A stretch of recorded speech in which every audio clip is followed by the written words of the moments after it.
A tour of the Louvre. Mark is going to take us on a personalized walk through the most beautiful and impressive museum of arts to be found anywhere in the world.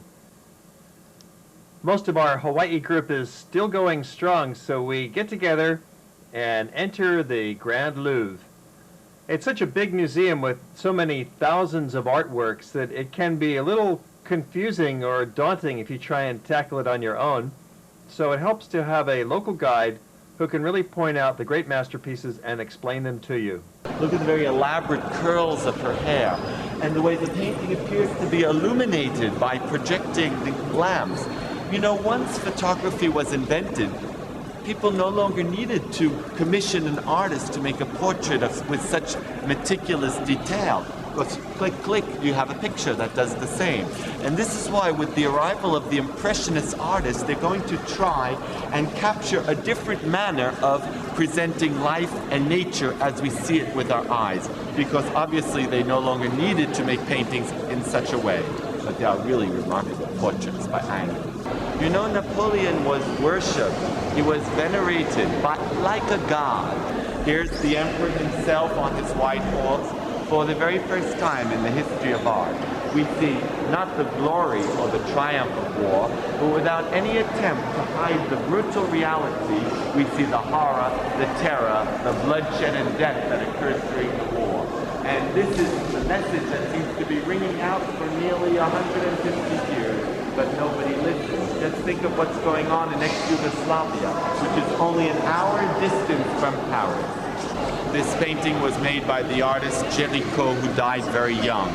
And it's his masterpiece, which is illustrating the tragedy of the Medusa, a ship which sank off the coast of Africa in 1816 due to the incompetence of the captain, and more than 450 people perished in the disaster. Here we see the dramatic situation of 15 or so unhappy survivors who are clinging to this raft. The raft was in sight of the shore, but the winds carried it back out to the sea, and it drifted for weeks and weeks across the seas, and most of the people died of thirst, starvation, or had to resort even to cannibalism. But when we look at this painting, we see that the pyramid shape of the bodies, they are waving and shouting, where in the distant corner is the sail of a ship representing salvation and hope. To add to the realism, Géricault used some of the actual survivors to pose for him. He also went into the hospital morgues of Paris to study the anatomy, the color of the skin of people had drowned in the River Seine. This is one of the most important paintings in the history of art, and almost as many people come to admire this painting as to see the Mona Lisa.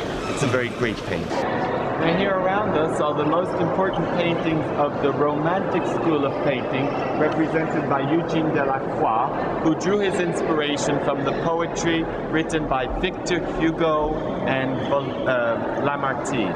His most universally known painting is Liberty Guiding the People. This painting represents those three glorious days when the people of Paris, Notre Dame is in the distance to the right, forced the King Charles X to abdicate when he tried to take away civil liberties. So it's a symbol to people and nations throughout the world in their attempt to achieve liberty, freedom, and justice. That's a very romantic notion in the absolute sense. But in the foreground, we see the contrast of the revolutionaries who died during that short 3-day revolt. So it's a contrast between idealism and realism. And in the 19th century, you saw how huge the paintings became. Well, that's because in a big square room like this, the bigger a painting, the more people would see it, and it was a way of ensuring success for the artist.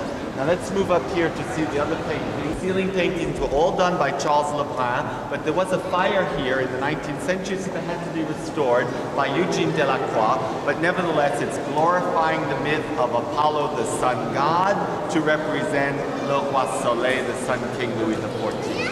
So here we have some splendid objects in lapis, in amber. This entire collection in rock crystal belongs to Louis XIV. And engraved in the rock crystal are beautiful scenes, mythological scenes, fruits and flowers. That's the only genuine coronation crown that we still possess that was used for the coronation of Louis XV. great-grandson of Louis XIV. In the center, you have a beautiful collection of diamond and sapphire jewels, amber, jade, lapis, marble, semi-precious stone, mother of pearl. Each of the different craftsmen was given a section of the table to complete. So you can imagine the years it took to complete.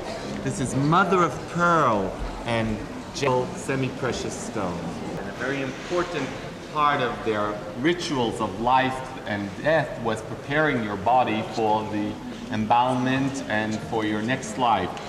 She represents Aphrodite, goddess of love and beauty.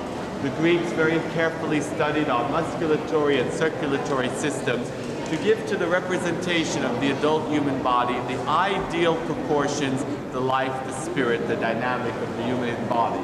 So take a look at the curving symmetrical line that starts from the part of her waving hair, following down the profile of her face down to the bottom of the statue as she advances slightly forward. We aren't sure if there was a left arm to the statue, but so fine are her proportions, her head is 1/8 the size of her body, you can envision in your imagination perhaps the position of the arm. In the early 1980s, there were archaeological diggings that restored the remnants of the medieval fortress, the outer walls, the inner walls, a wall, a tower. To get across, you had to have a drawbridge. These are the foundations. These stones, held in only by mortar, are among the oldest in Paris. They are over 800 years old. I want to say au revoir, thank you very much, and goodbye. Have a wonderful end of your stay in Paris. It's been my pleasure spending these 2 days with you. I'll think of you all the time in paradise. This completes our extensive walking tour of the Louvre as we emerge back into the grand lobby under this phenomenal glass pyramid designed by the Chinese-American architect I.M. Pei. We spent about 3 hours inside the museum, and with the assistance of our local guide Mark, we really get a lot out of it. You get to see the masterpieces and the variety of exhibits, including the furnishings and the jewels and the antiquities, as well as the French classical paintings. But we've run out of time and we've got to leave Paris now.